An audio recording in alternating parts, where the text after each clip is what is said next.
ఎవరినైనా మరీ చీప్గా మాట్లాడాలంటే వాడిది మరీ కుక్క బతుకైపోయింది అన్నట్లుగా మాట్లాడతారు, ఎగతాళి చేస్తారు. అలాంటి వీధి కుక్కల కోసం బెంగళూరు కార్పొరేషన్ ఓ వినూత్నమైన స్కీమ్ తీసుకొస్తోంది. ఈ స్ట్రీట్ డాగ్స్ కోసం ప్రతిరోజు చికెన్ రైస్ పెట్టేందుకు సిద్ధమైంది. దీనికోసం బడ్జెట్ కూడా రెడీ చేసుకుంది. అయితే ఈ నిర్ణయంపై పొరుగు రాష్ట్రం నేత కాంగ్రెస్ ఎంపీ కార్తీ చిదంబరం విమర్శలకు దిగారు. అసలు వీధి కుక్కలకు ఫీడ్ చేసే ముందు వాటికి వ్యాక్సిన్లు వేయించండి అంటూ ట్వీట్ల యుద్ధానికి దిగారు.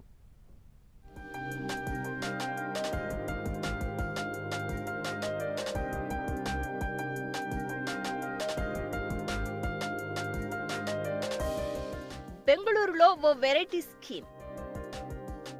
వీధి కుక్కలకు చికెన్ ముక్కలు.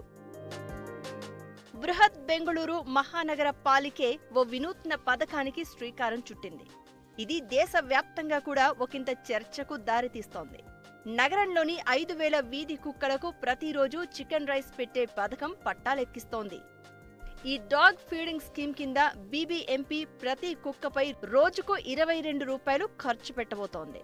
367 గ్రాముల చికెన్ రైస్ ని ఈ కుక్కలకు అందించనుంది. ఈ ప్రోగ్రామ్ కి కుకిర్ తిహర్ గా పేరు కూడా పెట్టింది. ఈ స్కీమ్ ప్రకటించారో లేదో తమిళనాడు కాంగ్రెస్ ఎంపీ కార్తీ చిదంబరమే బోలెడన్ని ప్రశ్నలు సంధించారు. అసలు వీధి కుక్కలకు పలానా ప్లేస్ అని ఎక్కడుంటుంది? ఎక్కడని వాటికి ఈ తిండి పెడతారు? ముందు వాటిని షెల్టర్లకు తరలించండి, వ్యాక్సిన్లు వేయించండి. అంతేకాని ఇలా ఎక్కడ పడితే అక్కడ చికెన్ ముక్కలు పెడతాము అంటే అది పెద్ద అనారోగ్య హేతువవుతుందంటూ కార్తీ చిదంబరం విమర్శించారు. ఇక్కడ కార్తీ చిదంబరం విమర్శలకే ఎందుకు ప్రాధాన్యత ఇవ్వాలి అంటే, ఈ ఏడాది మార్చి 28న ఆయన సాక్షాత్తు ప్రధానమంత్రి మోదీని ఈ అంశంపైనే కలిశారు.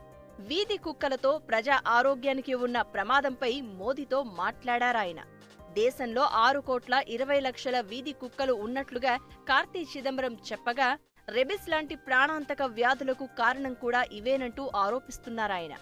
అంతేకాదు, ఈ వీధుల్లో తిరిగే అన్ని రకాల జంతువులను అరికట్టేందుకు స్థానిక ప్రభుత్వాలతో ఓ నేషన్ టాస్క్ ఫోర్స్ కూడా ఏర్పాటు చేయాలని డిమాండ్ చేశారు కార్తీ చిదంబరం.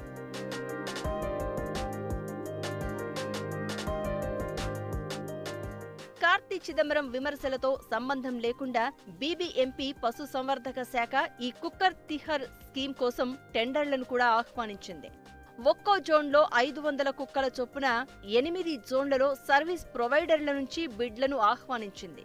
ఇలా వీధి కుక్కలకు చికెన్ అందిస్తే సంవత్సరానికి 2,88,00,000 అవుతుందని అంచనా.